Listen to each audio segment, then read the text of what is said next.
I was drinking with some hot girl in my house, and then we went to bed and we didn't have sex. We just cuddled. And then she had to leave at 6 in the morning to let her dogs out. And then I woke up and I ate cookies and went back to bed until 10. That's not really part of the story, but that's what I did. So I'm confused. Is that a success story or a failure? I mean, I got cookies, so that was fun.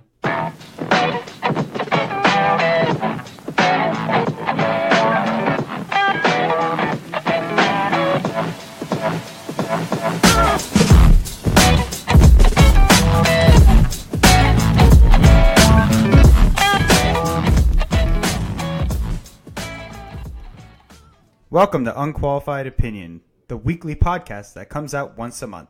How's it going, Scott? Is it unqualified opinion or unqualified opinion? Opinion, isn't it? Opinion? Oh, God. We're on episode 11, opinion, I believe. Opinion. You still don't know the name?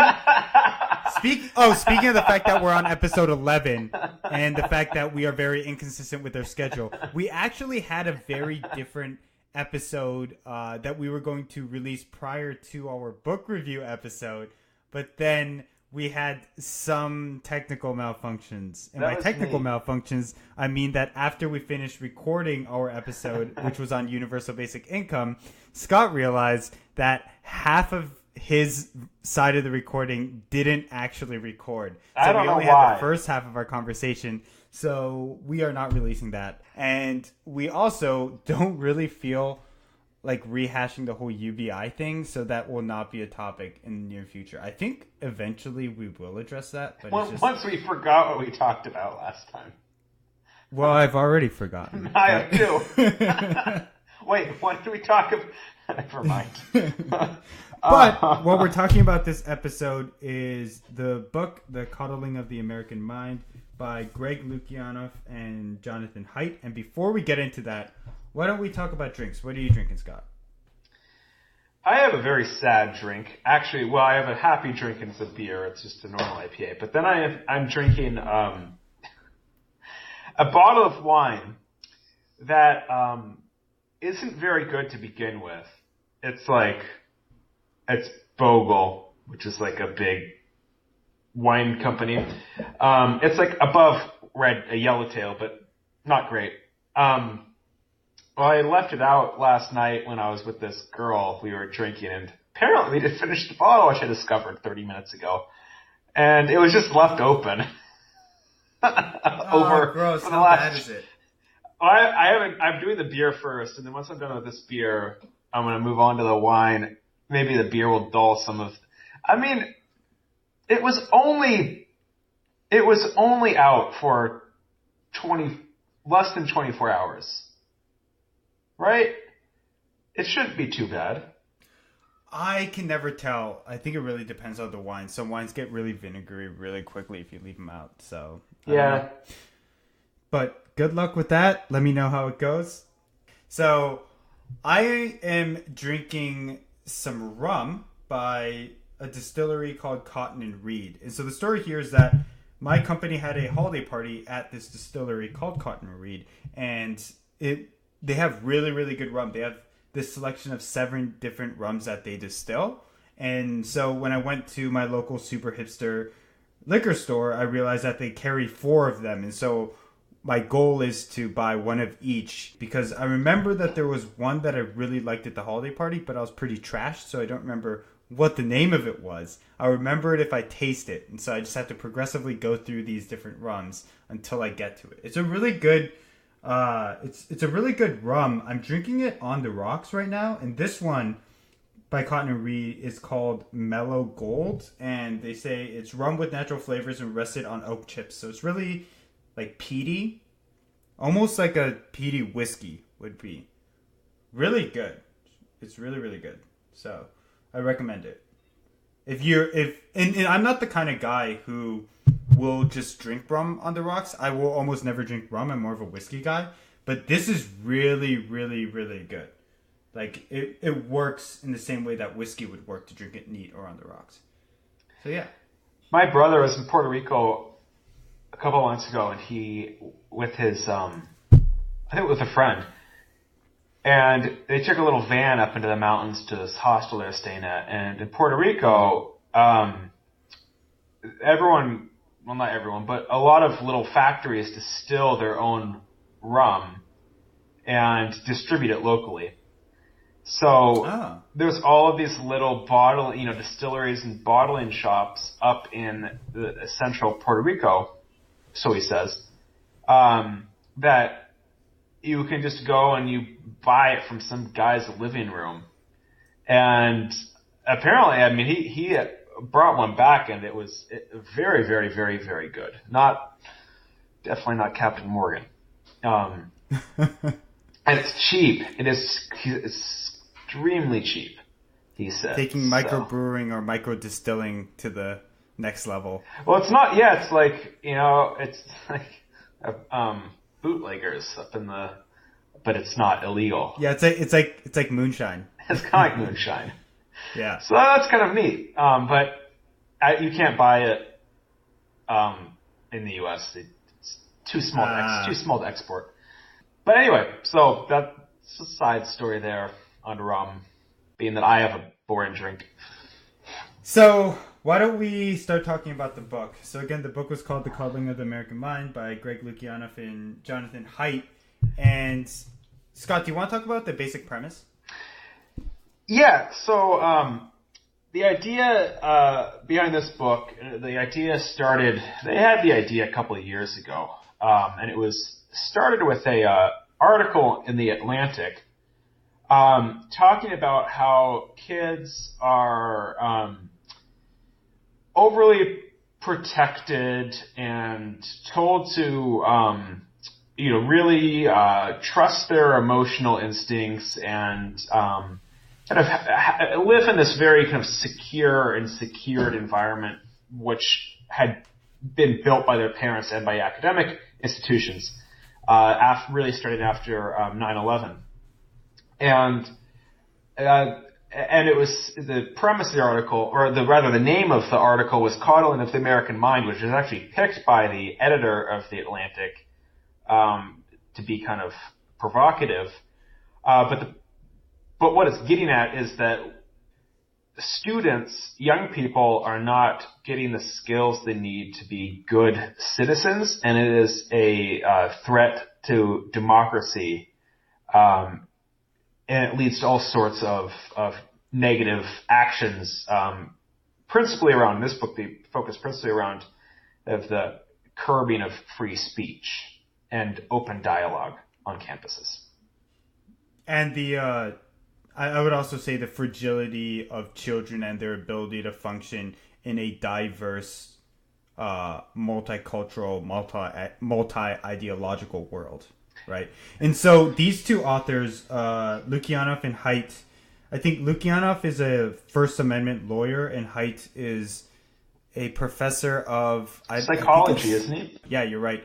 And I remember, Scott, you recommended a book to me called The Righteous Mind by Jonathan Haidt before, and that's kind of how I got introduced to this author. And so that's why I ended up recommending this book is because we had both read The Righteous Mind and thought very highly of that book. And so I figured we should try to read this one as well. These two authors, as Scott said, in 2015 started to see a rise in certain behaviors of students at universities, and really it points to Greg Lukianoff's perspective as a First Amendment lawyer, where he was seeing a lot of behavior that was, one, curbing free speech, but also linked to anxiety and depression, which was kind of this first warning sign that came off. So in the book,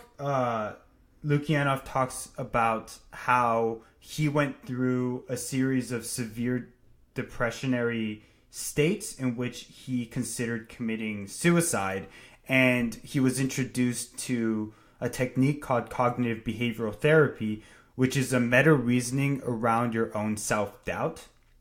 And so when you have these really negative self-destructive feelings, being able to go back and analyze those feelings and try to put them in the context of reality, and therefore fight against overly destructive and suicidal thoughts. And as someone who was depressed and suicidal, he was able to utilize cognitive behavioral therapy, CBT, in order to get himself out of that state. And he was seeing a lot of students exhibit the exact opposite of the techniques that are purported to be beneficial in CBT. Seeing these students catastrophizing and trying to overly simplify the world and rely heavily on their feelings to determine how they perceive the world outside of themselves. And he approached Jonathan Haidt saying, we should really look into why these processes are occurring. And that's what sparked this first article in 2015. And then eventually, after the article caught on, they decided in 2017 to write a longer book about the series of trends that have been starting to affect these students and affect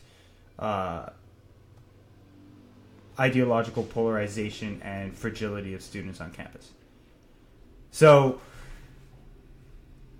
they break it up into 4 parts. The first part is looking at these 3 core concepts that they're trying to tackle. These 3 what they call untruths that they see that are pervasive in these universities and around these students. And then the second part is a list of examples around how those have played out. The third part is looking at 6 explanatory variables, and then the fourth part is looking at what the solutions are and hopeful trends for the future. And so I was thinking maybe we can just walk through each of the parts and kind of talk through what they discuss. In part 1, they introduce these 3 bad ideas, and they actually start with this introduction of this fake prophet called Misophonos. Scott, I'm wondering what you thought about that. I thought it was maybe a pretty it'll help to dumb little. explain it. I thought it was stupid. Oh, really? I did not understand why they needed that little heuristic to get their point across. But do you want to explain that? Explain what? Explain that story. Oh, yeah. Let me open the book so I'm actually quoting the correct things here. So this little story that they tell, the authors go on this fake journey to this fake oracle in Greece and asks this oracle for advice on life. And the oracle gives them 3 different answers that lead to, purportedly, he says, lead to a better life. And the 3 are: what doesn't kill you makes you weaker. 2, always trust your feelings. And 3, life is a battle between good people and evil people. And the whole point is of that little story is that those are the 3, in pithy terms, the 3 driving forces the authors see are creating this coddling of the young adults' minds. And the opposite, based on psychological research and based on research looking at kind of what wisdom means in different cultures and through history, suggests the actual opposite of each of those. So instead, they use the term anti-fragile to describe the fact that, well, a lot of people in different developmental stages and many things in life need to be exposed to shocks and pressure in order to develop. And psychology shows that to be the case. You need dialogue, debate with people you don't agree in order to form your own opinions, and be a good citizen, let alone have healthy brain development. The second one, always trust your feelings. Really, it should be, you need to reserve judgment on acting on your feelings and really think critically. If you ever read Daniel Kahneman's Thinking Fast, Thinking Slow, it's the 2 stages of thinking. It's like, you have that gut instinct, that gut reaction. That's a lot of times based on things based on evolutionary aspects of your brain. But then you can say, actually, that's not that's not a productive response in this case. Or maybe there's something else that I'm not considering with my emotions. And that's how people should be operating in order to lead a fulfilling life. And then the third one, there's two camps, a good camp and evil camp. I mean, that's pretty, self-explanatory in the fact that that's creation of the modern era with media and with extreme polarization and many other reasons leading to this two camps, one evil, one good, and the only way the good camp can triumph is if the evil one fails. And you see this in politics all over the place, right? So you don't really need to, explain too much on that point. And so that was a little story. And then to get at Steve's point about cognitive behavioral therapy, the point the authors make that I think was very powerful is that in CBT, which is actually the most effective way of getting over post-traumatic stress disorder, PTSD. And more effective than a lot of the medication, in fact. Exactly. And that a lot of students are feeling that people's words and people's words are actually physically harming them. And so what they do is say, okay, if you say that I'm experiencing PTSD, I mean, psychologically they're probably not, but I mean, they believe they are. But the way to get around PTSD is to actively engage what makes you afraid.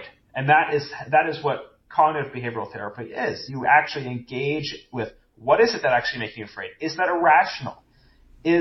Are there other ways to interpret it? And what students are doing, the argument goes, is the exact opposite of that. They're saying, that triggers me, that makes me feel uncomfortable, therefore I'm going to completely ignore it and shut it up in a little box over there and not open that box.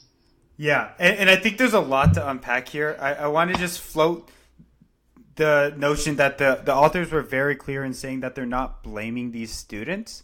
They're saying that there are these structural issues, which we will talk about later, that have caused this environment where these students feel legitimately unsafe because of people's words, unsafe because of cognitive dissonance when they hear perspectives that they don't agree with, and have this inability to tackle those kinds of conflicts. They're not saying, look at these kids these days, they don't understand how to deal with conflict. They're saying, like, there are larger issues at play here. We're not blaming the kids, but we have to get to the root cause of this. And so, I was going to say a thing and I totally forgot what it was. All right. Steve is officially blanking here. This is some strong rum.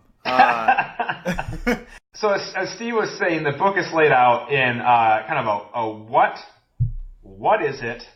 And that is those three untruths that we just outlined. And then it talks about examples. And I think to talk a little bit about the examples. I think a lot of the examples are very well known. Examples, I read them. It's like, I had heard and read analysis about all of these before. I think a lot of people know them, but the authors look at the examples through these great untruths that they've identified as a lens and saying, we believe this is why these events are occurring. And we can talk about those events now if you want.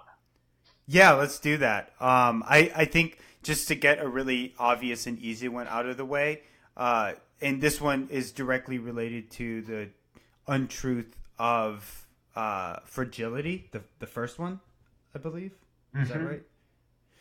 Where they talk about peanut allergies and how the common wisdom for a long time was that if a child exhibits the potential for a peanut allergy, the solution is to keep them away from peanuts as much as possible and shape their environment in a way that they don't ever get exposed to peanuts. But then what recent research has found is that if you actually expose children to peanuts early on, they develop the internal mechanism to be able to identify them as harmless and therefore are less likely to become allergic to peanuts. And so that's a really, really like clear scientific quantitative example of how exposure over time can actually help children become, as they call it, anti-fragile, where small doses of exposure to negative effects can actually lead to strengthening and resilience. And so Steve makes a really good point, or that story makes a really good point that Steve just told, because the peanut allergy crackdown in schools are like no nuts at all, because there could be 1 in a million students who has a nut allergy to some bizarre nut. That is pushed by a parent, but perhaps if that parent's child has the peanut allergy or the nut allergy, but most often there aren't going to be any kids in that class who have a visceral reaction to that. However, and comparing this to students and campuses, even if most students don't have a reaction, a negative reaction, a visceral reaction to certain words of others, just the possibility that someone could feel threatened or could feel in danger or offended. I mean, they use stronger words. Could feel, have their health, I'm using that in quotation marks, health threatened by someone's words. Even the threat of that encourages schools, both preschools in limiting nuts, but also academic institutions in limiting free speech. Because they think, well, we don't want to cause a ruckus, which we've seen, occur in so many other institutions. So we're just going to be like, nope, we're going to keep you all safe, and we're not going to have anyone here who has disparate opinions. So it's really regardless of what the risk what the risk is. It's like, as long as one person could be affected by this, we are going to promote what they call safetyism and just make sure that we overprotect everybody from that potential harm. Even though exposure to that activity might actually be beneficial for the children's growth.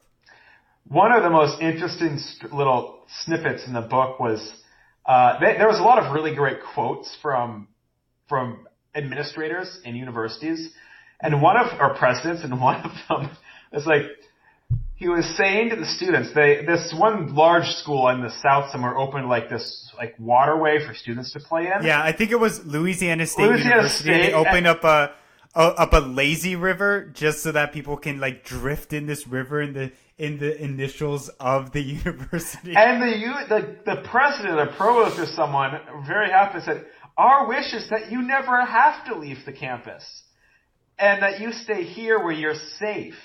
And I'm paraphrasing, but it was very, very close to that.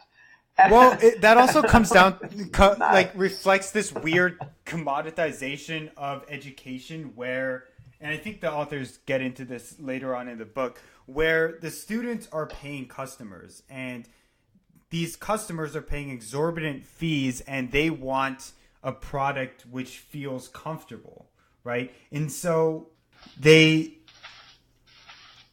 shift their lens to saying, hey, how do we ensure that this kind of quality of the experience is as safe and comforting as possible for these students? How can we promote that?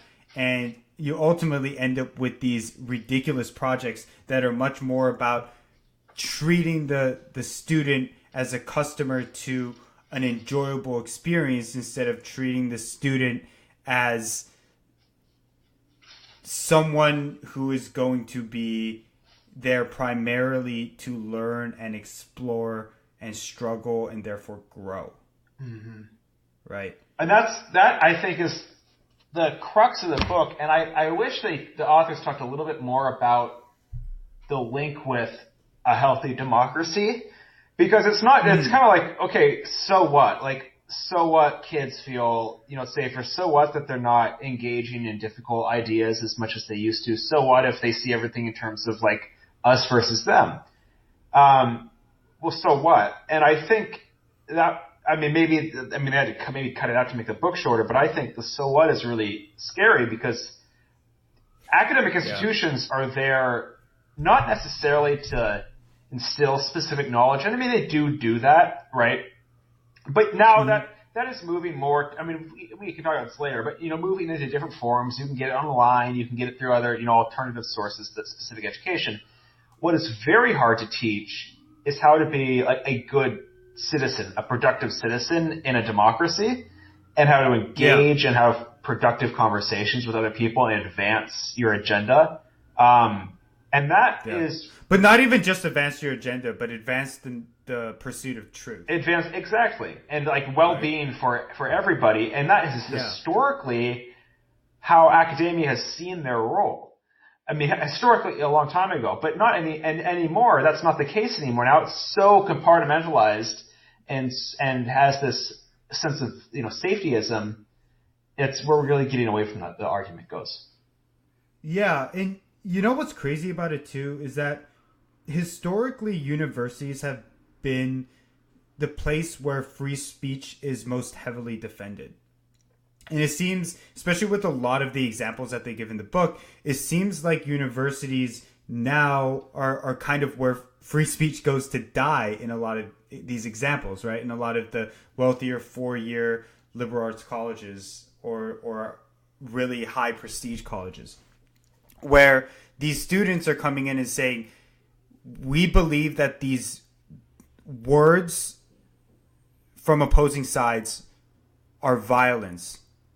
And violence needs to be defended against at all costs. So we need to forcibly prevent either speakers or just alternative ideological views from being promoted here. And therefore we want to restrict people's speech. And that's the really scary thing for me. Because when we both graduated from Macalester College in 2013, it's a small liberal arts school. And if I'm being honest, I didn't really see a lot of the behaviors that they talk about in this book. I don't know if you did, Scott. Scott's shaking his head. But really, after we left, as they talk about it, is the rise of a lot of this more extremist behavior, especially on the left, and extremist behavior manifesting in the resistance to have any, not just right-wing, but also centrist speakers on campus. And we'll talk that was the amazing thing. In a second. Centrist Democrats were shut down. But not just, not even centrist, right? Centrist Democrats or people who are actually left-leaning, but disagree with some of the political perspectives of the very far left, which is where a lot of these universities now lie. And they're being completely restricted in a lot of these cases from being able to voice their opinions. And that's this thing that's so scary. It's like, we can't move forward as a society if we don't have free speech, right? There are limits in terms of if there are direct threats, for instance, or directly, specifically racial comments that are supposed to target an individual or a group of people. We need to prevent that kind of speech. Obviously, we all believe that, right? But at the same time, coming back to what they were saying, there's no way to know if what you believe is correct, right? If what you believe is right. The only way to get closer to truth is to have a lot of people who believe different things duke it out in a common forum and be able to freely debate their ideas until we come to some gradual consensus and a way to move forward. And that's how we progress ideas and truth, right? There's no alternative to that. And instead, what's happening now, it's if we restrict the speech of certain people, we can't do that. We can't search for truth.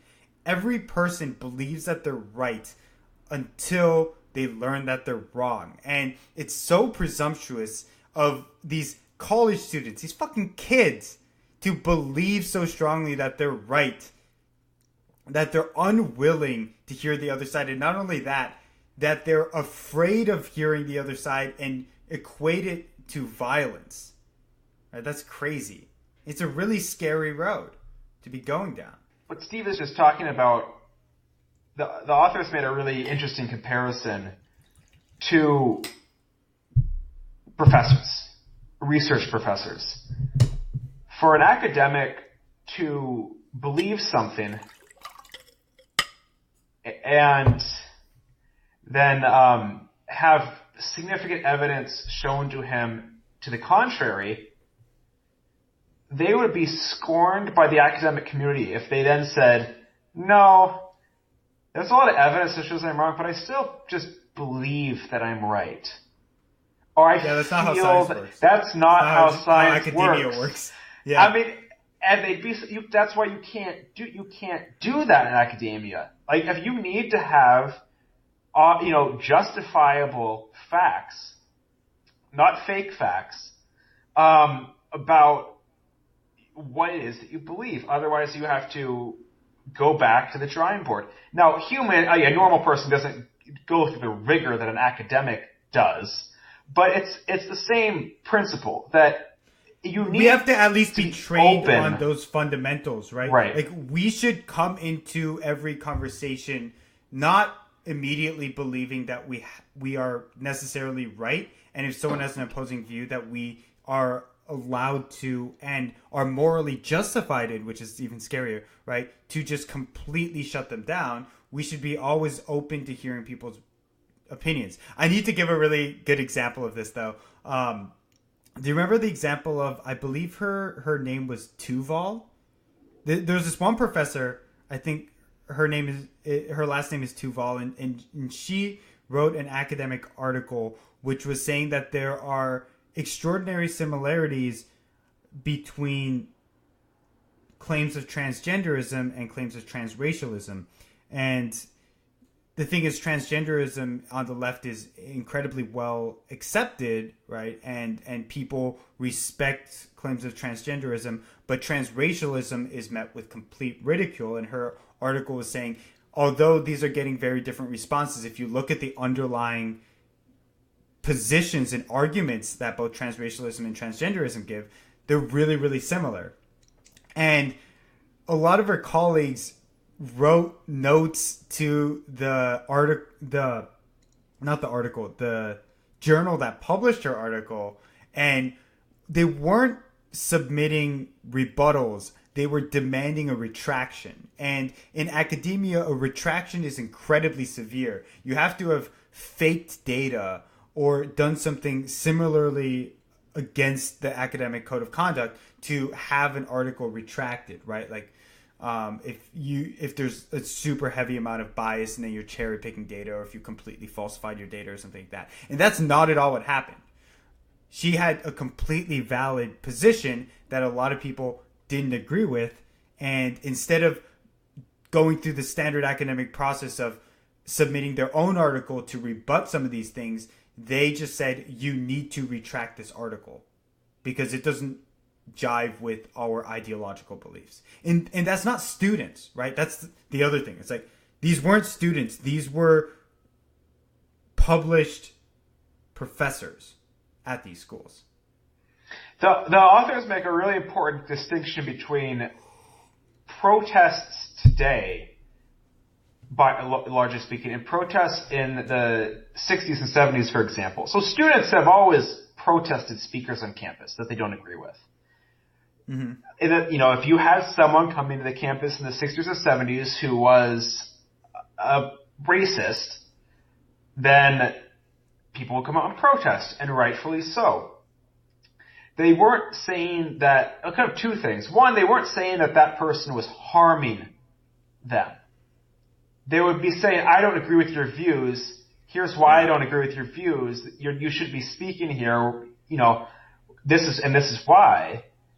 Now you shouldn't be speaking here because you're hurting me. That is a much harder, that's much harder argument to talk. Because then you're like, it's emotional. I mean, the student is not healthy. They're being, their health is being threatened. That is a much more compelling case for disinviting people than going out. I mean, protesting as a speaker is fine. Because if you're the administrator, you're going to hear that and be like, oh, fuck. these students are in danger. We need to protect them. We need to do whatever we can to get these speakers out, because students are saying that they're being harmed by having this speaker here. And I think that was a really important distinction. It's the harm aspect as the argument for heckling speakers, and in some cases acting in violence against them. It's not protest just for the sake that you don't agree with them. Yeah, and just to expand on that point, the authors admit that words can cause harm, right? Like, I think that you'd have to have been born in the 40s to believe that words can't cause harm. They can cause actual harm. But they do say that words aren't violence, right? The difference there being intent, right? Violence requires intent. You have to intend to actually harm somebody for it to be violence, right? If I'm talking to you, Scott, and I say something that happens to affect you in a negative way because of your past experiences that I wasn't aware of, then my words could have harmed you, but my intent was not to harm you, right? And that harm was ultimately based on your subjective interpretation of my words. When you conflate that harm and violence, what you're saying is what matters most is not your intent as the speaker. What matters most is my subjective interpretation of what you said as the listener. And if we go down the line of anyone can interpret anything in any way that they want and they can speak out, and we're going to equate that with violence, we're going down a very dangerous road. Mm-hmm. And that's what's happening. All right. So I want to actually turn to a specific example and talk about it. So yeah, and I don't have one off the top of my head. Do you have a good one, Steve? I do. Yeah. I want to talk about Evergreen. Okay. So let me just briefly explain what happened for anyone who hasn't heard this. And Scott, had you heard about what happened at Evergreen State before reading this book? Yeah. Yeah. So I'm pretty sure for all of our 2 listeners, I'm upping it from 1 last time I claimed it. For all of our 2 listeners, you've probably heard this story, but I'm just going to recap it anyway, just very briefly. So okay, let me back up. So Evergreen College is, I believe, in Washington State. Yep. And it's a very, very, very progressive college that has every year this Day of Remembrance. This is a really great idea, and I really support this. It's a day of remembrance in which people of color opt to not go to campus that day to show how their lack of attendance affects the school and affects the community. It's a way to say, hey, when we're not here, this is how much it impacts the school. And it's a way to recognize the value of having that diversity and the value of having people of color. In 2017, after the election of Donald Trump, the committee that organizes the Day of Remembrance, they decided that they're going to switch it up. And instead of having people of color opt to not go, they were going to require that white people stay off campus. Brett Weinstein, I think it is. I can never remember. Brett Weinstein, who was a biology professor there, he wrote a letter to administration saying, this is a really bad idea because what you're doing here is you're not having people voluntarily decide to opt out of something. What you're doing is you're mandating that people, based on the color of their skin, based on their race, conduct certain behavior, and he refused to leave campus that day. Eventually, over the preceding months, there were a lot of protests directed at Brett, and he and a bunch of other faculty members were eventually barricaded inside one of the buildings by the students. They were heckled, they were yelled down. At one point, the president stepped out to talk to all of the students and the protesters. Keep in mind that we're talking about adult students, right? Kids like 18 to 21, but they're like 18 to 21. They're legally considered adults, physically blocking these professors and other faculty members from leaving a building, right? They're threatening violence at certain points. And they're saying that, well, they're demanding that Brett gets fired, right, for not leaving campus based on this racist demand for this day of remembrance, right? And at one point, the dean steps out to talk to the students, and as he's talking, he's like a really vibrant guy, and he moves his hands a lot, and they demand that he stops moving his hands because that's a quote-unquote microaggression, and he put his hands down politely, and one of the students walked around laughing and saying, "I'm colonizing this space," like completely mocking him and all of that. Anyway, completely escalates, gets out of hand. Eventually, the administration agrees to basically all of their demands. They completely relent to all these students, and they, like, quote unquote, had a victory. Eventually, Brett Weinstein sued the university, and then him and his wife both left. And so what's really interesting about this story is they talk about the concept of a witch hunt, right? And there are these tenets around a witch hunt where, you know, you're clearly defining people who are outside of the in-group, and then you're exacerbating relatively trivial slights. You're trying to say that because of those slights, this person is against the collective, and then people who would otherwise speak out are afraid to speak out because they think that it would affect them, right? Mm-hmm. And so a lot of those things happen in Evergreen. And there's this So Scott, what were your thoughts? Yeah, there were 4 total. Well, what I'm saying is that story illustrates these 3 different untruths that the authors laid out at the beginning. So you have us versus them, which is part of the witch hunt. You know, all white people are bad. The administrators are white. The professor didn't leave. He's white. They're bad. They're all in a big group and they're evil. Yeah. And I'm not making these words up. I mean, these words aren't from this story specifically, but there are quotes from student groups, influential student groups in other places that are like very much like, if it was a black person, if this is a white person saying that to a black person, it would be completely inappropriate. And but this is fine. You know, this is fine. And there's a really, and I'm sidetracking a little bit, but there's because racism is power plus privilege, right? Right. As long as you can't be racist to a white person because they have privilege apparently. Well, it gives this idea that actually was a historical idea in the literature that in order for the repressed group to rise up, you have to suppress the group that has the power. And that idea... Yeah, the Marcusian idea, right? This guy, Marcuse in the 1970s. The challenge is that idea formulated when we had Jim Crow. When we had, extreme levels of racism in this country, which we are nowhere near at this point. And so, in some contexts, maybe it made more sense in the 70s, this idea that there had to be a great leveling. It could have gained more traction. But now students are taking that and applying it to a current state of being that is nor anything like it was. I don't think systematically discriminating anyone for any grounds is justified at any time. Right. I'm not. Which is what that Marcusian ideology is. What I'm saying is that it had more traction when there were extremely large social disparities in the 70s, much more so than there are today. That's all I'm saying.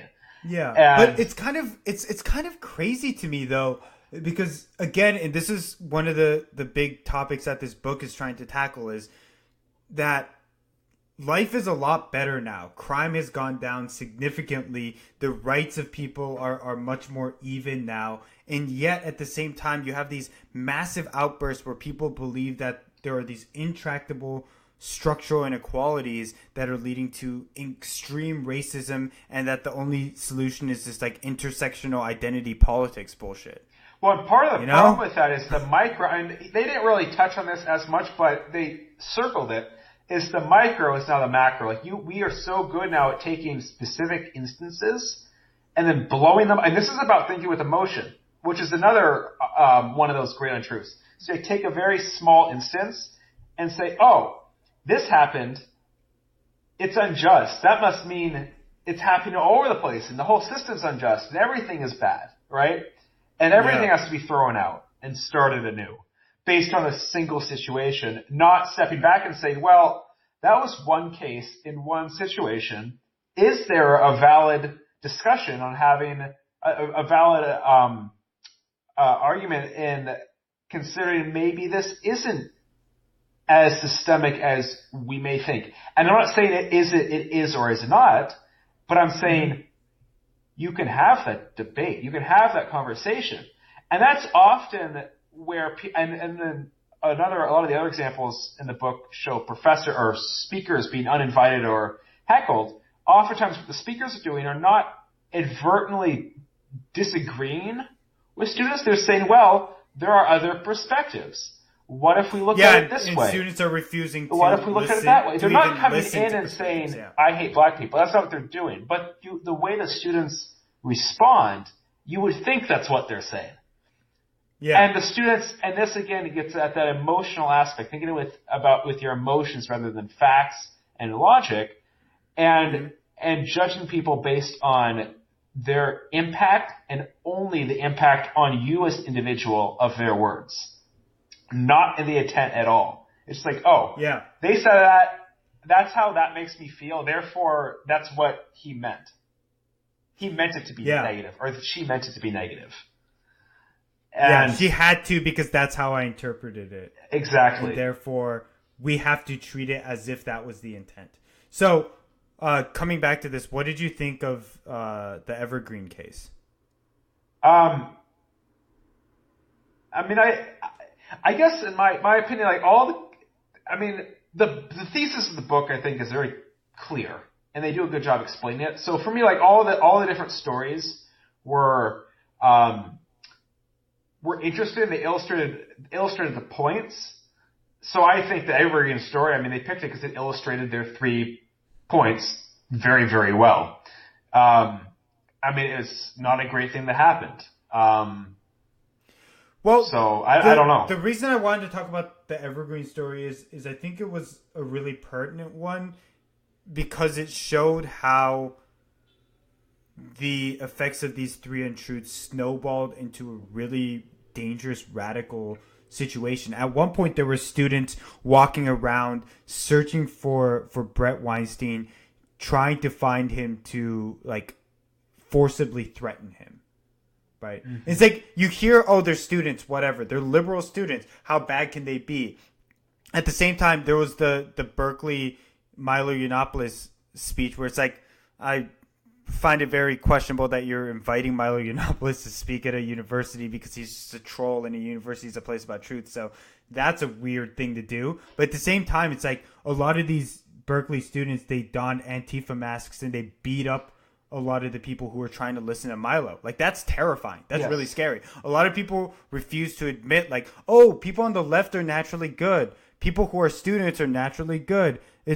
They're not going to exhibit signs of violence. But then you have these kids patrolling around looking for Brett Weinstein, trying to beat him up. It's really scary. And then it's like a zeitgeist captures everybody there, and anyone who's opposed to, where things are heading feel terrified to speak out because, especially if they're faculty, their safety is in danger, their family safety is in danger, their career is in danger. I think Brett Weinstein still hasn't gotten a job since he left that place, any rational person would look at that and think it was completely unfairly mistreated, and he was one of the rare people who actually spoke up for what was right, Right. And so it's really terrifying. I think, and I also think one thing we haven't talked about is the catastrophizing. Is that what catastrophizing? Catastrophizing, which is a silly word. I'm not sure if it's made up or not, but essentially what it means is acting like things are much worse and are going to be much worse than they actually are. Yeah. From your perspective. And so a lot of these protests, and sometimes violent protests, and and disinvites of speakers on campuses is because students are saying, well, if they, not only will they harm me by speaking, they're causing violence to me by speaking, they're also, by doing so, they're recruiting other people to their cause, and they're going to be the downfall of America. And I'm sorry, but you just took a really big leap there. Yeah, I think you missed like 5 or 10 steps somewhere in that process. So by this guy speaking at your college for an hour is going to convert a bunch of people to his cause and then cause anarchy. I mean, I just don't. I mean, and that is the thing that happens. It's like if this happens, X, Y, and Z will happen, but there's no logical connection between X, Y, and Z and the actual event that is happening. Yeah, and people aren't recognizing that, right? Like, a lot of the people who agree with those statements are saying, like, yeah, that makes total sense. That makes total sense that, here's a really good example of it. I was flipping over to a page to try to get this thing. So there was an example where a student at a school, let's see, CMC. I don't remember what that is. I don't know what school that is. Claremont McKenna College. So at Claremont McKenna, this one student made some kind of post talking about how, as someone who was Latino or Latina, she felt like the staff did not reflect the kind of person she was, and instead there were a lot more white people, basically. And the dean responded, and she responded with this letter, and I quote, and her name was Olivia, the student. Olivia, thank you for writing and sharing this article with me. We have a lot to do as a college and community. Would you be willing to talk with me sometime about these issues? They are important to me and the, quote, Dean of Students staff, and we are working on how we can better serve students, especially those who don't fit our CMC mold. I would love to talk with you more. Best, Dean Spellman. And so Mary Spellman, the dean, sent that letter. And when I read that, I thought, there was nothing wrong with this letter. It was like totally fine. And this student, Olivia, she saw CMC mold and took offense to that, to the point that she posted it on Facebook and gathered a bunch of protesters. 4 weeks later, which I thought was a little funny tidbit. It was 4 weeks after the fact. 4 weeks later. They stewed on this for a month. Yeah, apparently it's so offensive to be told that you don't fit the CMC mold that she gathered people to go confront this lady who was, again, to be very clear, trying to help and being open to being supportive to these students. Her words were taken the wrong way, and she came in and her and her fellow protesters just screamed at this lady for hours, to the point that Mary Spellman, she was like crying and bursting into tears, and instead of acknowledging that and acknowledging her as a human being, they were accusing her of quote unquote sleeping when she was crying. Like, it's terrible, right? And so it's like it's both this like us versus them, like you must be an enemy for these smallest slights, and also this catastrophizing of like, come on, she said this one word that you interpreted out of context to be offensive, and you're gonna do this much harm to this woman because of it? Like, come on. Have a little bit of goddamn empathy. You fucking prick. Like, it pisses me off. Like, it's terrible. Here's a woman who's been trying her whole career to support students, and she uses one word which causes this entitled prick to turn around and like destroy her career. I want to turn to the causes for this, the authors identify, because as we said, they don't blame the students. The students are a product of the environment they grow up in. But before that, I want to make an interesting observation I was thinking as I was reading this. And I work very closely with academia in my job. And I work with a very, very, very large school, a large state university, University of Minnesota. And the examples, none of them were from, I don't believe, The Midwest. No, large, extremely large R1 research institutions. They're from small. Oh, interesting. Yeah. Liberal arts schools, generally speaking. And that's interesting because most students go to a large state school. If you looked at like the distribution, there's fewer students who go to small liberal arts schools. And I'm really wondering now, and obviously there's no research on this, and it's just a thought in my mind. I wonder if there is a linkage between the small, specialized environment of a little liberal arts college versus an R1 research institution, which does prioritize research above all else. Is there a difference? I would guess yes. Yeah. Well, I thought so. One, like research is a high priority, but two, those state schools, the administrators are so powerful at those schools and like so entrenched. They're just like, I just picture them as bulldozers. Like, we don't give a fuck what you're like. No, this is a space for free speech, and I'm so powerful you can't kick me out. The students just don't have enough sway. They don't have enough sway. That could be part of it. Because I also think it's a selection bias. Right. That the kinds of people who go to small liberal arts schools are more likely to exhibit these behaviors that the authors are talking about. Right? And especially because small liberal arts schools are much more focused on student experience, whereas these larger schools are much more focused on research funding, right? And so, what gets you better research funding? Good students who can think critically and produce research and help their professors, and professors who give a lot more shits about whether their research is good than whether they're teaching students in a satisfactory way. Whereas these liberal arts schools care a lot less about the research side, a lot more of like, are we catering to student experiences? And they also have much greater like span of more left-leaning, ideologically based disciplines. Oh, and the other thing is that the nature of a larger public school is that you're just going to have more people and more people from different socioeconomic backgrounds, and that's just going to be leading to more diversity. Yeah, right. You'll have more conservatives and you'll have more lower income people is a big thing.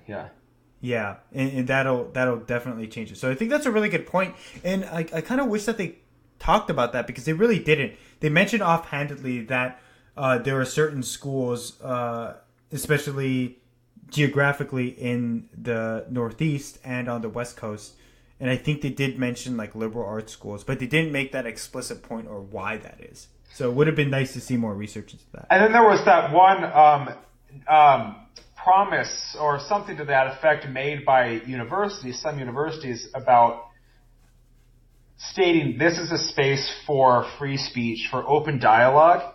And the signatories on that, I think it started out of the University of Chicago, which is one of the top universities in the world.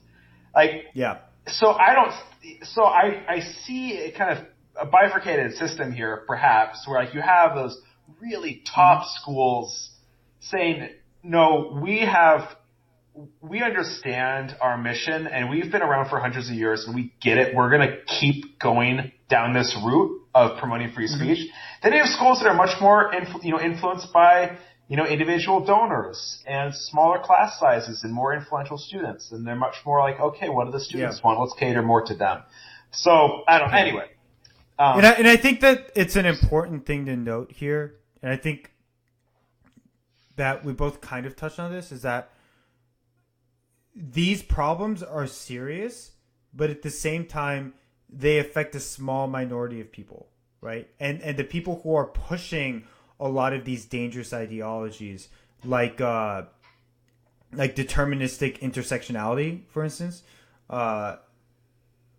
it's a very small percentage of the population. And a lot of people don't agree with these ideas, but they also happen to, when they are surrounded by that environment, be afraid to speak out, right?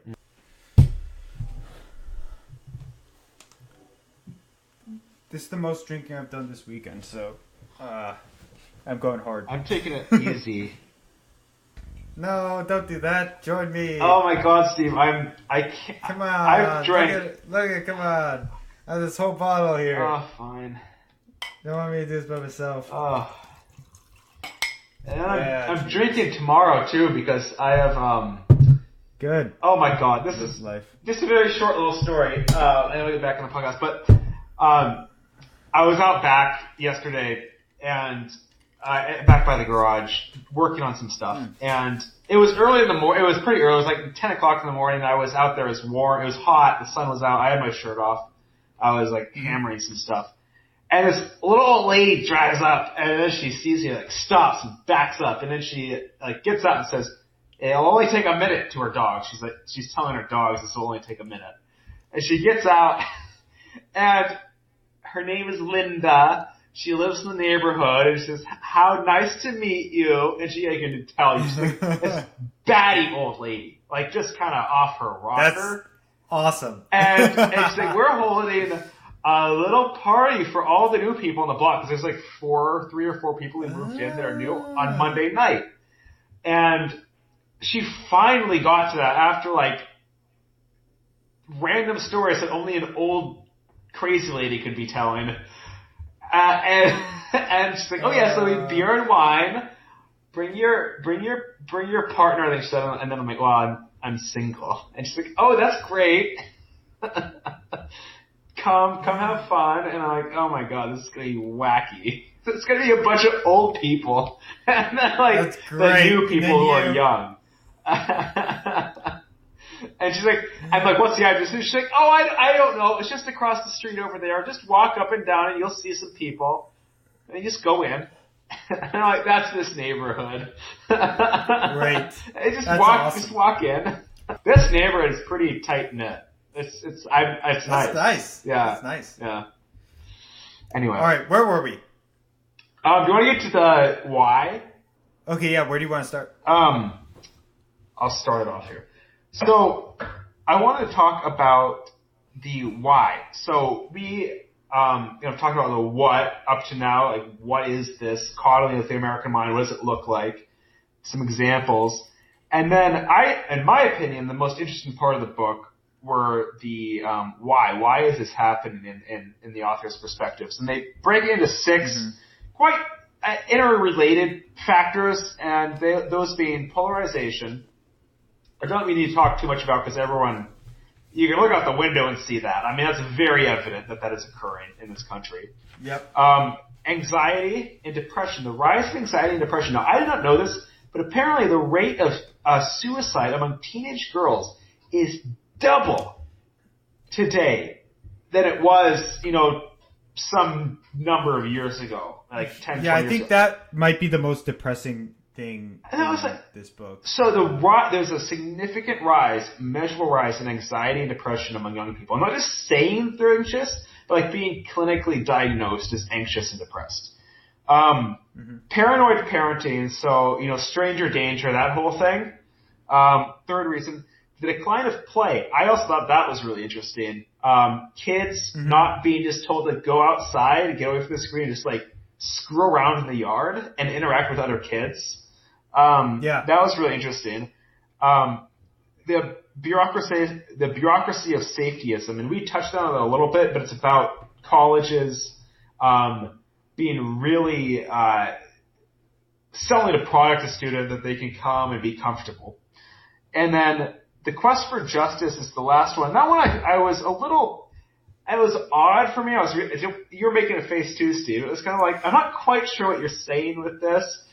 The most interesting piece that I got away from that one was that we see, when we look at a population and a whole population, and one section of the population isn't doing as well as another one, we assume, it's the royal we, I mean, generally speaking, it's like, if they're African American and they aren't doing as well because there was racism involved.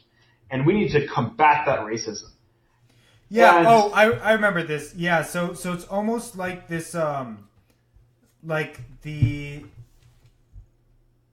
equal opportunity versus equal outcome version of equality, right? And so for anyone who hasn't heard this, I'm pretty sure everyone's heard this. The idea of equal opportunity justice is that everybody should be given the same opportunities to be able to succeed in this world, right?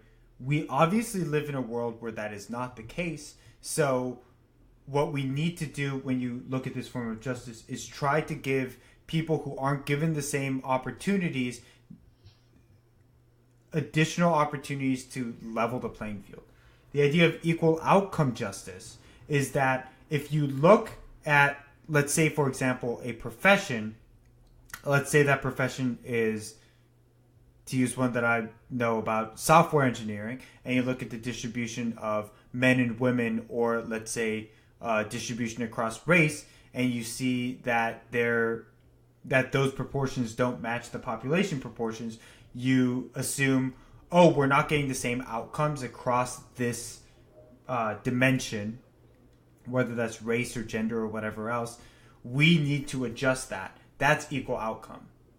Where regardless of what the inherent interests or motivations of people based on culture or race or gender are, we want to statistically match any profession or any kind of university admission or anything like that based on the proportions within the respective population.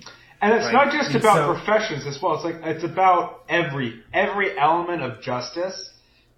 Every population should be matched with the population as a whole, with the average of the population as a whole.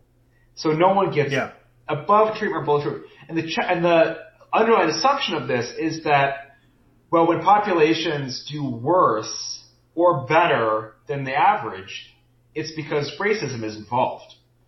And that's or racism or sexism. Or sexism. But I think even deeper than that is this assumption that every human being is exactly the same, which I call bullshit on.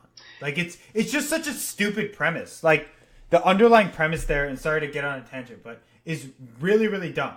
Because, as an example, I grew up in Japan, right? Where I grew up, at least partially, with a culture that's very different from your culture, Scott, right?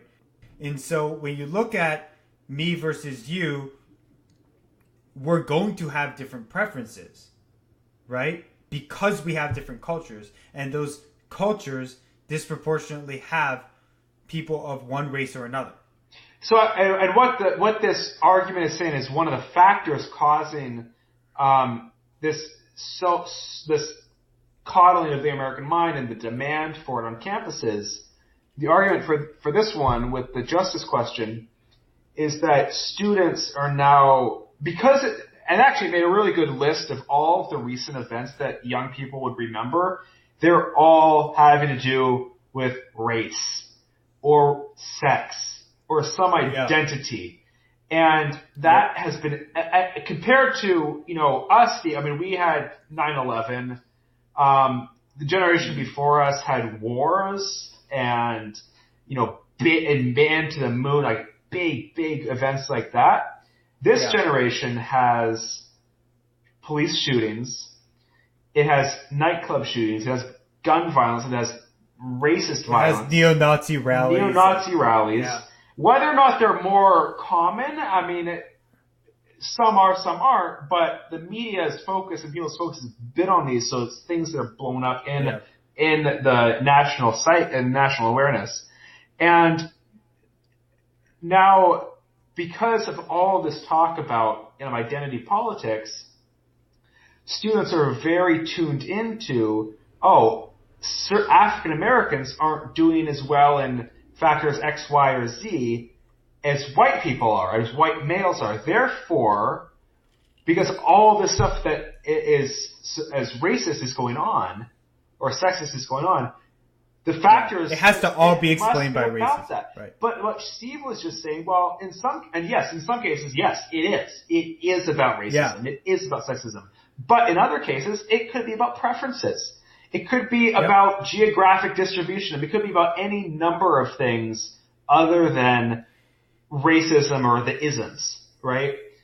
Yeah, the nuance of explanatory variables is kind of being collapsed down in favor of just saying, hey, it's racism, hey, it's sexism, which doesn't do the problem justice, and it doesn't lead to solutions. Right. Like real solutions. Right. So I wanted to ask you about another factor that they say is causing all this, and that is the decline of play. And we talked a little bit. Yes, I really like that one. That was one of my most thoughts on that one?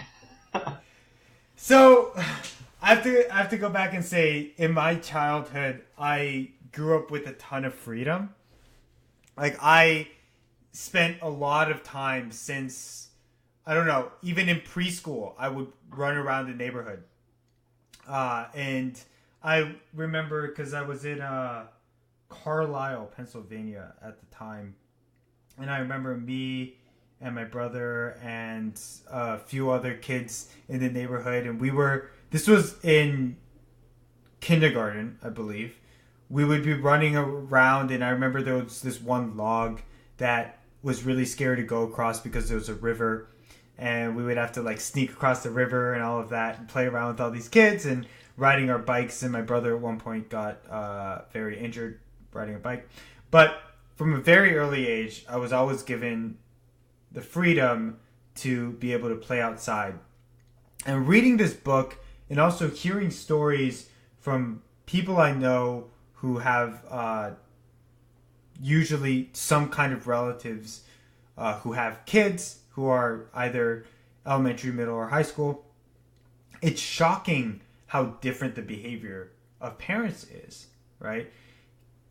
I have this one former coworker, a colleague from a previous job, and she was talking about how her cousins are in high school now, and it's not that they're just coddled in the sense of they're afraid to be away from any adult authority, which they are in high school, right? It's that they have no sense of how to play like outside of their screens. So when she told them, hey, I need to go for a couple hours, go hang out around in DC, you know, the mall, which is the main area where all the museums and basically all the sites in DC are, and I will meet you guys back here.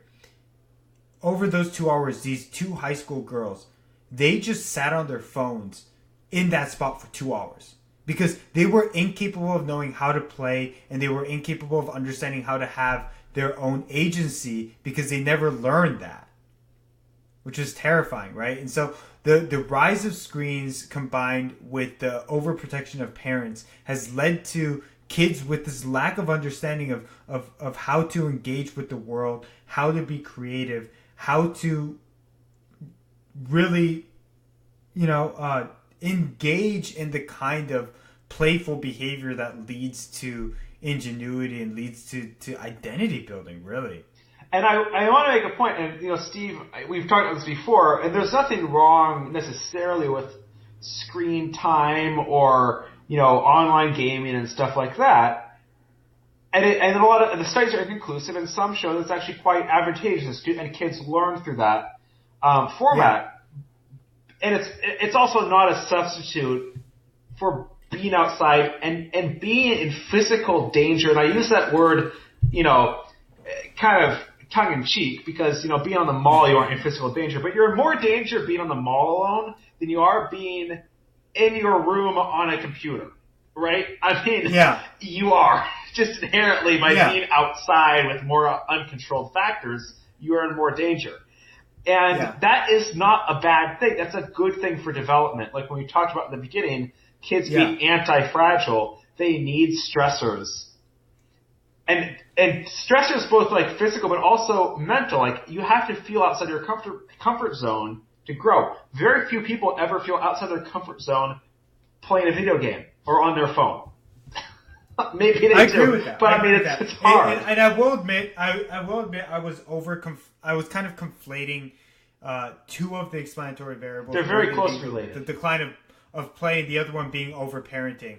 but I am really interested in both of those concepts because I think that's something that is really affecting the generation directly below us. You know, Right.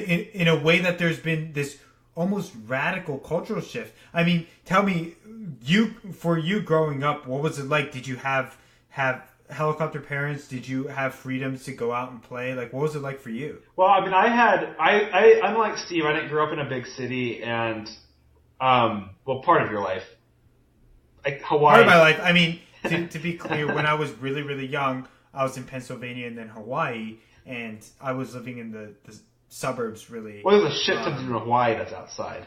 So. Yeah. And it was. I spent a lot of time. I was in Hawaii from 1st to 3rd grade, and I spent a bunch of time like rollerblading all over the place and staying out really late with friends and all that. I mean, I actually remember. I remember very distinctly 2 instances in my childhood. I was very young, and one was at my family's vacation place, and the other one was at my home in Washington. And the vacation place, we used to take a walk up to this lighthouse. And there was a little general store you could like buy ice cream and stuff. And we'd always go as a family thing. And again, I was very, very young. Mm-hmm. And one day I said, "Hey Mom, I want to go get ice cream from the store." And she said, "Here's money, go walk there yourself." And that was I remember that that was just such a small thing, but it was my first time going out. You were so proud, right? I was so proud. I got it and I came back. It was like a 3-mile round trip thing. It was a ways away. Oh wow! Wow, that's a long one. And she wasn't worried. You know, it's like, of course you have to go out and do this. Of course you have to go out and learn about this. And then at my home in Washington, I remember the first time my mom saying, my friend lived probably a mile up the street, and it was like on a busier street, dangerous car. I actually got hit in that. Different story, but I got hit by a car on that road at another point in my life. And that explains a lot. Funny. And my friend lived up the street, and I remember my mom saying, "I'm not going to drive you this time. Go up and walk to see your friend. Like, go and do it yourself."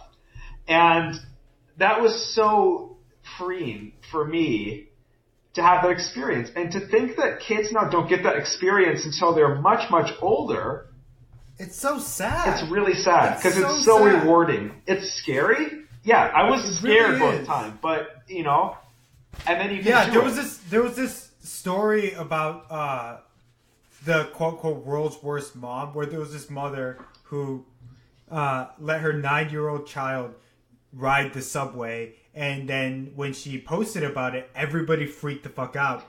And she got labeled world's worst mom for letting her 9-year-old child go on the subway. And he really wanted to do it. And he was totally fine afterwards. There were no problems whatsoever. And so I think back to that. It's like, I was going to school since 1st grade on my own. I never had my parents. What is 1st grade? Like, how old are you in 1st grade? 6, 7? 6 or 7. Yeah. And then when I was in 4th grade, which is what? 6, 7, 8, 9, 10, 11. Like 10, I was riding the train in Tokyo. Like in Tokyo, I rode the train. Like there was no problem. Like everybody did it. All the kids did it. Yeah. There was, all of the rich kids, took the bus, but the rest of us, standard middle class kids, we all took the train. The train's better than the bus. Why would you take a bus? Dude, I love the trains in Japan. They're amazing. Oh man, it's so clean, except for the occasional drunk, and the occasional suicide. But it was only like once a month. The suicides. So anyway, I remember doing that, and it was never a big deal. So I wonder, like, how is that such a big deal now? Like, a 9-year-old kid should be able to take the fucking subway. It's not a big deal. Well, it's this idea that risk is way more prevalent than it is. Right, and that's it's biological response, right? You like, if it's your child, you want to protect them, you see something bad happen in the news, you're like, oh my god, but that's gonna happen. But it's like that. Isn't what changed? Is it just that the media is more pervasive now and people Well, the see argument those goes, things. and I've heard this from a lot of other places, is they had those famous kidnapping cases and murders of kids. There was 2 of in them. the 70s. In the 70s. And that started the stranger danger thing. And that's really when it started. And that was just so much attention paid to that in the media. Mm. That's when it really, and then, public service announcements like, don't let your kid, don't let your kids like approach strangers, all that kind of stuff. But that doesn't really explain it because we grew up in the 90s and I had so much freedom. Well, I mean, it depends. My mom was an ex-hippie, so I don't know. No, but really, this hasn't really affected our generation. It hasn't. It's been the generation after us. So that's the weird thing, right? It's almost like it's the generation that grew into adulthood as the internet started. I mean, like, I don't know. Well, maybe it's partly. I'm wondering if part of it is maybe this is just a thought, but as a parent, we were kids when there wasn't internet, right? Yeah. And even when there was internet, you couldn't do much on it. It was so slow and, whatever, and not very functional that, I mean, it's like, of course you would go out. I mean, what else are you going to do but go outside and play, right? But with kids born into the generation of high-speed internet where you can do everything online, well, it's like, as a parent, you're like, well, there's the easy option. The kid is addicted to the screen. They're safe. Yeah. I just let them do that. I think it's partially that, but I think it's also the parents seeing on the internet, like, oh shit, I have access to all this information. This information is telling me the world is scary and terrifying for these kids. I'm not going to let my kids out of my sight. I've told you this before, Steve, but there's this movement in Silicon Valley. Really rich parents sending their kids to no-screen schools because they've realized how bad it is and how addicting screens are. Yeah, all the kids of the parents who are creating these addictive apps. Like, they're like, oh my god, we don't want our kids using that. Yep. Checks out. Fucking Silicon Valley. Yeah. So I just wanted to mention one thing in this book, which I thought was really funny. They have a side-by-side of the checklist that parents look at to determine whether or not their 6-year-old is ready to start first grade between the one in 1979 and the ones today. And here are a few examples of the ones from 1979. So, an example, does your child have 2 to 5 permanent or second teeth? Can your child tell in such a way that his speech is understood by a school crossing guard or policeman where he lives? Can he draw or color and stay within the lines? Can he stand on 1 foot with eyes closed for 5 to 10 seconds? Can he ride a small 2-wheeled bicycle without helper wheels? Can he travel alone in the neighborhood, 4 to 8 blocks, to store, school, playground, or friend's home? Can he stay away from you all day without being upset? Can he count 8 to 10 pennies correctly? Does your child try to write or copy letters or numbers? Now here's one from today. Identify and write numbers to 100. Count by 10s to 100, 2s to 20, 5s to 100. Interpret and fill in data on a graph. Read all kindergarten level sight words. Be able to read books with 5 to 10 words per page. Form complete sentences on paper using phonetic spelling. Isn't that ridiculous? How academic that turned? What do you think about that list? Those different lists. It is, from a developmental standpoint, my understanding is it's really stupid to try to teach kindergartners how to read graphs, because at that age, the most important thing you should be doing is learning how to interact with each other and learning who you are as a person and how you interact and see the world and how it impacts you. It's not about that could come later. I mean, it's important. It's important we know that stuff, especially today with technology. It's very important we know how to do all of that. But it's not a kindergarten thing. Like, that's not the point of kindergarten. I remember my kindergarten. We we had so much. We had story time, and we had all these Legos and like little Brio trains. and we would build like train sets and like imagine we were living in them and like move the trains around. Yeah, And it's about social interaction and imagination. And really, if you think about it, unstructured free play leads to autonomy, independence, and creativity. And you can't get those things when you have these weirdly, overly structured lessons for kindergartners. Kindergarteners! Think about they it. can't even barely talk. Fucking babies, yeah. And you're trying to teach them to understand the space under a graph? I don't even know how to understand the space under a graph. Derivative? Are you kidding me? Yeah. Seriously. Take the derivative of this line. It's ridiculous. And so, yeah. I did think the author made a funny little comment that the one about having your kid walk 8 blocks unaccompanied could actually get people arrested, parents arrested today. Isn't that ridiculous? And I didn't realize that. I always thought it was like urban legend that you're going to get arrested for having your kid like do something as simple as that. But there are actually states where it's illegal to do that, where you can have your child taken away and put into custody of the government.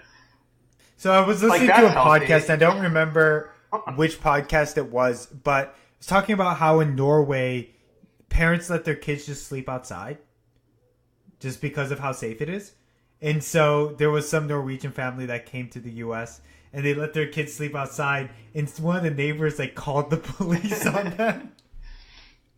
Because they were freaking out. It's like, nosy neighbors. It's ridiculous. Anyway, what other explanatory variables do you want to touch on? Let's see. Are there any you wanted? We talked through 3 so far. Yeah, well, kind of coming back to the justice one, I just wanted to touch on another point that I think is important that is reflected on in this book, and it's the idea of like a common enemy identity politics versus common humanity identity politics. And I think this is a really important distinction that's made in this book. And so when you think about identity politics, it's the idea that people of a certain identity, whether that's based on race or gender or culture, or some other aspect, sexuality, whatever it is, can be treated differently by a society, and often in a way that's disenfranchising or in some other way unequal. In that we need to make sure that regardless of someone's identity, that we treat everybody equally within our society. And there are 2 strategies toward getting to that solution. The one that the book references Martin Luther King on is common humanity identity politics. The idea of recognizing that the group as a whole has certain shared values, and that certain people, based on their identity, aren't able to share in those values. And so this idea of saying, as a society, we uphold these values. We need to make sure that everybody in our society has access to these values and are treated humanely with regards to these values. And that's kind of the strategy that Martin Luther King Jr. took in the civil rights movement, right?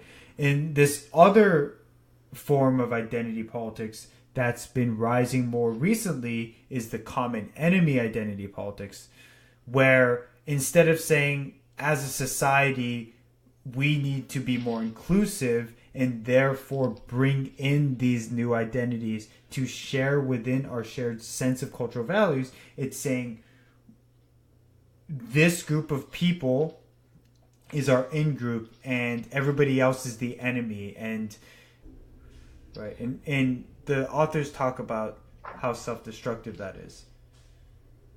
Because when people are labeled as an enemy, if you're thinking about this from a pragmatic standpoint, they're not going to be willing to come to the table. In order to get people to come to the table, you need to treat them as part of the solution, not part of the problem. Right. Right. There was a really great little example the authors used at this event. I think it was in D.C. Could be wrong. and they were Trump supporters and then Black Lives Matter, both demonstrating and counter-demonstrating. And to the Trump, and it was a specific organization that was supporting Trump. I can't remember which one off the top of my head, but the organizer of the event actually invited the Black Lives Matter leader up to the stage to actually talk about their beliefs. And he did a really good job in describing and putting a more of a universal moral perspective on Black Lives Matter than had been portrayed in the media. And he was saying, well, we're all U.S. citizens. We all care about the well-being of other people. And then someone in the crowd said, yeah, all lives matter, which has been used in the liberal media as like a dog whistle for racist people. Like if they say all lives matter, then they're racist.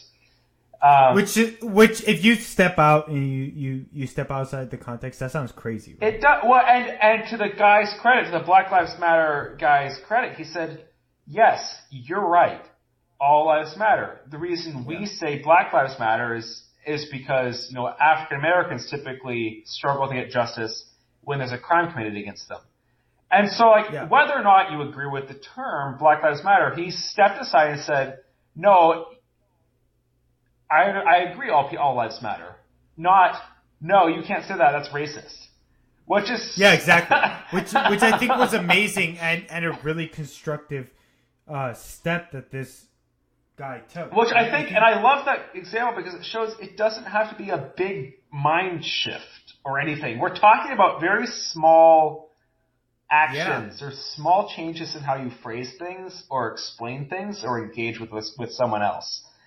You can still be a champion for your cause, and by talking with the other side does not mean that you forgo everything you believe beforehand. That's not what that means. It means that you want to broaden the tent and bring other people in with you. One of the greatest, and I've seen and read about this before, but Martin Luther King and organizers like him draw a circle around the people they want to influence, and then someone else will say, who's outside that circle, will start attacking them. And so what you do is you draw an even bigger circle around everybody. And it's that idea of the big tent in the Democratic Party that used to exist that doesn't anymore. That you try to bring everyone in and find some universal truth.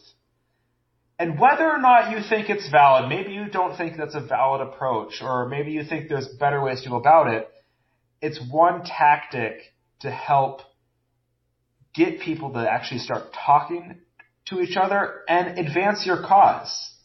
It's much more effective than alienating certain groups of people, especially if you're alienating them based on, superficial characteristics. Right. So. Right. And I think, and the thing is, I just want to say one more thing on this point. I've gotten discussions with people and I suggest this, like, why do you talk about it in different terms? And brought it up, and I say, well, why would I want to agree with these people, as in Trump supporters? Why would I even want to, bring them in? And I'm like, I get in some cases, if they were Nazis and they wanted to kill Jews, I get, yeah, keep them out. That's something that is absolutely disgusting. I disagree. Because here's the thing, and sorry to interrupt, but there have been examples where people have been able to speak with neo-Nazis and eventually, through their inclusive humanity, have convinced them that their ideologies are flawed and been able to turn them. Mm-hmm. At the end of the day, the way to fight against radical positions isn't to punch back harder. It's to reveal your own humanity so that they recognize that what they're vilifying is an actual human being, and their own common sense of humanity will kick in. Even if it's a neo-Nazi. I don't want to take this... No matter how satisfying... Right. No, here's the thing. No matter how satisfying it feels to say that you should go punch a Nazi, at the end of the day, what you're doing it's called jikomanzoku in Japanese. I'm trying to think of it's like a self-satisfying position that doesn't actually help the goal. Mm-hmm. If the real goal is to get people to change their minds, is to get people to understand each other's humanity, is get people to work collectively toward a better future, your solution isn't to go punch a Nazi. It's to go talk to one. Right. I agree. Well, is there anything else you wanted to discuss in the book? I was actually, while you were talking, I was trying to find, there's a 2-word sentence that is from Greek that was used to describe what it was to engage in the political system, and it was so eloquent. And all I remember is in the book, and all I remember is that it is eloquent, and I cannot find it. And that's what I was looking for, because I wanted to end on that. But I think it's buried in the text somewhere, so I don't think you'll find it. But I guess if we're kind of wrapping up, what I want to come back to is, we covered a lot of territory. The book covers a lot of territory in a short period of time. It's written by 2 academics. I mean, it's dense in its ideas in places. But essentially what it's saying is, if we want to create a society that works for everybody, we have to be able to talk to everybody in a constructive way. And that is the foundation of democracy. If you look at Greece, and the foundation of democracy in Greece was the forum. It's where people came together to talk about different ideas and debate. And while the ideas today are different, while the stakes may be different, I really believe, and I think the authors of this book really believe, that we still have to have that room for a healthy debate where you can vehemently disagree with people. You can vehemently disagree with people, and that's okay, as long as you listen to them. And as long as and the assumption being that you have spine enough to not completely say, oh, actually, you're completely right, and I'm now one of your apostles, right? And again, that's catastrophizing, whatever. It is this idea that if you listen to someone else, you'll be influenced by it. You should always be open to changing. You should also be open. That's to the change. other thing. It's exactly your ideas are not your identity, and an attack on your ideas is not an attack on you as a person, and everyone should remember that, and recognize that an attack on your ideas or an argument against your ideas is actually an opportunity. It's an opportunity to grow. It's an opportunity to become a more nuanced and knowledgeable person. And that your goal should never be to hold on tightly to your ideas and see it as a personal affront when people attack them. Your goal should be to have strong opinions loosely held and be constantly willing and open to learn from everybody else in your life and everybody who enters it. And so that's a good spot to end. That was a nice little wrap up.